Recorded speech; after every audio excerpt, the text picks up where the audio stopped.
Welcome to another exciting episode of the $1 Million Peddlers. I'm Paper Guy. I'm Mr. Magazine. Anyone new to the channel? Every Saturday we bring you what? Yep. BOLO videos. Oh, yeah, BOLO. Yep. A little early for me, sorry. BOLO means be on the lookout for. I was going to ask you, but probably... Yeah, it'll be a delayed response. These are all things out there that we have found, so that means, by definition, you'll be able to find them as well.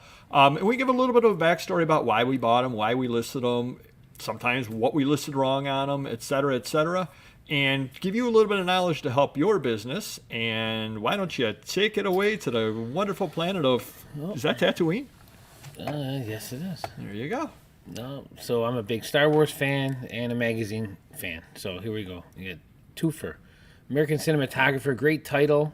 Usually rare magazines, they sell for 20 to 50. This one, I think, for some reason, maybe the condition, it only sold for 22. It's a 1983 Star Wars Return of the Jedi issue with C-3PO and R2-D2 on the cover. I have a mint one myself, in case you're wondering. But, I was just going to ask that. But usually this one would fetch 40 to 50 bucks, but maybe the spine wear is the reason it only went for 22, and it took a few years to sell. So, but if you see any of these titles out there, definitely grab them. It probably was listed in magazines, correct? Correct. I would think, yeah. I don't know. What do you think that is? I don't know what that is. Some random thing thrown in. Yeah, maybe that's why the lister threw that in, and the buyer had no idea what that was. But yeah, it's always good though. Is there a rule of thumb as far as early '80s Star Wars that minimally everything sells for? Yeah, yeah, I would say at least $20. And again, the cover's the issue. If it's a main Star Wars cover, big cover like that. Luke might go for more, Leia, Vader, but still very cool early stuff. Yep, very good, nice. Right. And you will find that sort of thing out there. Yeah, absolutely. Moving on to comics, I sent this baby in myself, got the highest grade. It's wow. A-team Marvel comic, CGC 9.8. It went for $400 roughly, and you can't argue with that. I know, and I haven't looked into it yet, but I know eBay is starting to allow people to embed videos in there. Oh, really? In their listings. Very cool. So what you should have done is gone on and go, I pity the fool who doesn't buy this. That is, yeah, or I could have you do that. And you make the fool out of you pity the fool. Moving that on. was a great show growing up, by the way. Yeah, that was an sure. incredible show. Yeah. All right, moving on. I spoke about COVID and the card boom. The card market was booming. Now the magazines with cards in them are booming. Very sellable. This is 1993. You get 9 cards uncut in here. Investor's Journal with Barkley. Usually there's Jordans in there, guys that were in their prime, Ken Griffey. So anything magazines with sports cards in them, scarf them up. You definitely, or I would think, you probably want to take, if possible, if they're, obviously if they're the sealed ones, some of them came sealed, you leave them sealed. Sure. But if they're open, you probably want to take a look at who the players are, though, correct? Because some of those had not very good groups of players. Because I do remember I was looking at one point at a bunch of baseball ones, like from Baseball Card Magazine, I think they were. Yeah. They were like panels of 4. Very right. And some of those players did not pan out. And I'm looking at that going, these cannot be worth very much. No, exactly. Now, what do people do with those? Do they hand cut those and get them graded, or do they just sell them as they are? Or? They do get them graded. As far as cutting, I mean, I don't know how you would cut them perfectly to get them graded. Probably laser cutting or something. Yeah, you'd have to do something. You'd have to have a machine shop or something. But, this has Aikman, Favre. It looks like Nolan Ryan down there. Maybe Shaq at the top there. So, some decent names from the 90s. So if I'm using my jigsaw, probably not a... No, I would not. No, okay. Definitely not. That's a little tip to try at home? Yes. Or do not try at home. Absolutely. All right. Amazing Spider-Man 194. Sent this in as well. Not bad, 7.0. You would think it's $100 comic, but it's a key issue. Oh wow! First appearance of Black Cat, it went for $350. See, and I'm going to be honest. That book, not that exact copy, but that book was a common book back in the day, and that was something or other back in the day you can find in the dollar bins all day long. Oh, yeah. Because it was absolutely there was no value at all to it. Right. So every once in a while, you might come across an old time collector that just had that stuff stuck aside, and if they're not up on the hobby, that's a hidden gem that you'll be able to find in their collection because, again, that was a common book back in the day, and they will put no value on it whatsoever. Right. Yeah. So right there, some of the other books they may put too much value on because the prices have gone down a little bit, but there's something you can find in their collection from time to time. Yeah. All right, moving on. It's Christmas season, and toys are hot. These used to be, I don't want to use the word garbage, but these used to be very cheap. The Lady Death figures, they were popular, but $5, $10. For some reason, they're going for about $30 now. I don't know it is a Toy Fair exclusive, but there's more demand, so I don't know if there's something going on with the comics of Lady Death or whatever. But you can see these out there. They're out there, even loose. Pick them up for a few bucks, or you'll make some money. Can't go wrong at that. Yeah. Yeah. Nice. All right, and here's a shocker. Got this That, graded. that you didn't put Yes. the screen down to start with? Because it's been 4 in a row, I think. So I picked up a Transformer collection about a year ago. Toys, comics, posters, you name it. Oh, Yep. holy crow. And yep. Oh, And 10 bids. in there was 2 of these are convention comics, very low production. So I did have one in the BOLO a while back in November. The same issue of Raw went for $500. But me being the person I am, I saved the higher grade one to get graded. And not only is it the highest one ever graded, I'm hearing 2 stories about this comic. It's one of the rarest Transformer comics ever. Someone said there's either 5 made or 100 made. So, but they haven't seen more than a handful. I've had 2 of them, so I'm gonna guess there's 100 made. But I've had 2 of them. This one went for $12.45. Some Transformer guru put this in one of his videos about my comic that just sold. Oh, wow. Yeah, very cool. Wow. Did he mention $1 Million Peddlers? Oh, I hope you mentioned at least Mr. Magazine, but we don't know. We'll have to look up on that. Lastly, again. This was from that consignment deal.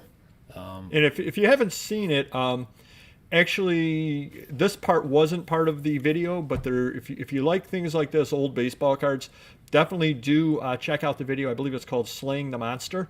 And it's just a consignment video that we had up with a lot of just beautiful old cards. And a lot of people use this term, but I think you watched me and you know my love of old cards, and I think you do understand that I literally was shaking as I was going through those pages. Yeah. I mean, it was just such a beautiful Very collection. cool. So do check it out if you haven't already. Absolutely. So this is an 1887 Rochester Baseball Club trade card, arcade card, I guess they would call it as well, and it went for $5.87. Wow. Very cool And those piece, kind of yeah. things are out there. Yep. Now, Got advertising on the back as well. yeah, yep. And you can find these things. Sometimes you'll find these things very rare. I've never found them yet, but I'm holding out hope. Find this kind of thing in like unsorted photos or in a photo album, that Yeah. kind of thing, because it will fit in there fine. So I always do look through the photo album in the hope that at some point I do find a baseball image. Never worked out, but you never know. Keep hope alive. Absolutely. Speaking of things that you will find out there, I've actually had 2 of these, different dates, but very similar dates. And this is something or other that I've sold both of them, and I got probably twice what anybody else was getting on them, because I saw people were selling these or asking $15 on them, and I said, no, this is better than that. McCormick's Map of the World 1960 Spice Routes Flag Advertising. The secret is I took a lot of different pictures of it. It's got and I did list it underneath the spices, but it's got a really, really nice frameable map on it. Big thing with this, a lot of people did use them. Because I don't want to squint any more than I need to. Why don't you read the condition right there? Tape and pin damage on corners. You'll find that regularly. Do not let that scare you away. I got $30 out of this over here. And again, other people were asking $15 on it. And I did do the tip that we give you all the time. I had 2 of them listed at the same time. This was 1960. The other was like 1956. I put them in different boxes because the last thing I wanted is to sell it, be in a hurry, not realize I had the other one, and so send the 56 out to the 60, and that be a problem. Or, the condition might have been a little different on the other one, and I didn't really feel like trying to unwrap the whole map and find the copyright date on it. So do put things in different boxes if they're very, very similar. You will appreciate having done that. Yep. Exactly. Now, this is something other that I made a mistake on, a few mistakes on. 2017, I bought this in a lot, and there was a lot of Japanese motorcycle magazines, and I said, motorcycles are hot. Who has the Japanese things? I'm going to buy them. I think I've sold, I don't know, I bought maybe 12 of them in the lot. I think I sold 4 of them since 2017. Now, part of the thing was a poor translation. Now we know how to use the Google Translate on our phone, which I would definitely suggest if you haven't seen that video of ours, look it up. I would do that now if I were listing it.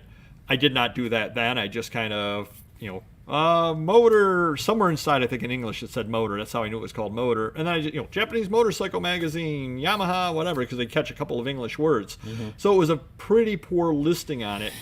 And I really didn't make very much money on that deal whatsoever. Mistakes happen. You live, you learn. And now I would use the translation software on it. So you live and learn. I guess that's the lesson on that one. I'm going to show you this one over here, and I want to see if you ever had this magazine and if you would even list it. Okay. Revista del Café, November 1975, Puerto Rico, Agriculture Magazine, Flowers. I've never had it. I would never list it, but I would give it to my lister to list it. It was a magazine that came in a lot. I've mentioned before that I've got the gentleman out in California that sends me bulk lots of magazines once a month. This was in there. I looked at it and it said, ugh. Yeah. Especially because read the condition again. Covers detached and split up spine, some dirt. Yeah, so it wasn't high grade. I said, who is ever going to possibly want this magazine? Mm-hmm. Apparently one person did because they paid me the $24 and I listed it like a month ago. So this sold in a month, and that just goes to show for all of the experience that I have selling magazines, I don't know what the heck I'm doing half the time because this sold in a month, whereas other magazines I got out of the deal that I said, oh, these are really, really good. If someone wants it, where else are they going to find it? That is true. So, Revista del Café from Puerto Rico. Everybody always loves when I speak anything other than English. Yeah, sure.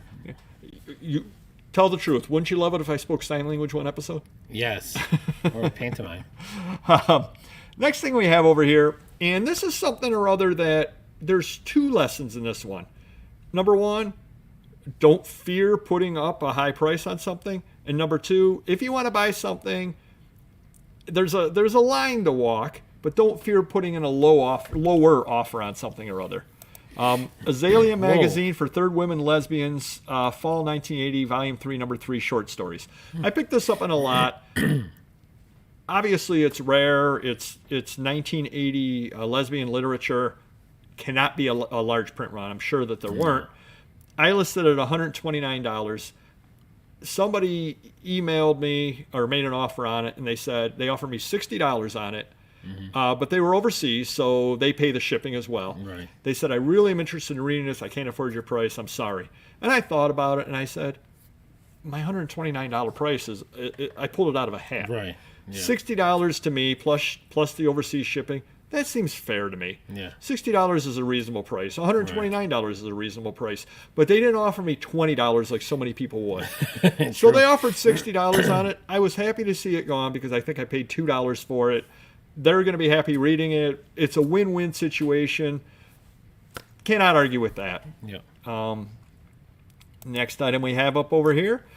Matrix Essentials Permanent Impressions Technical Guide, 1992 Hairstyling.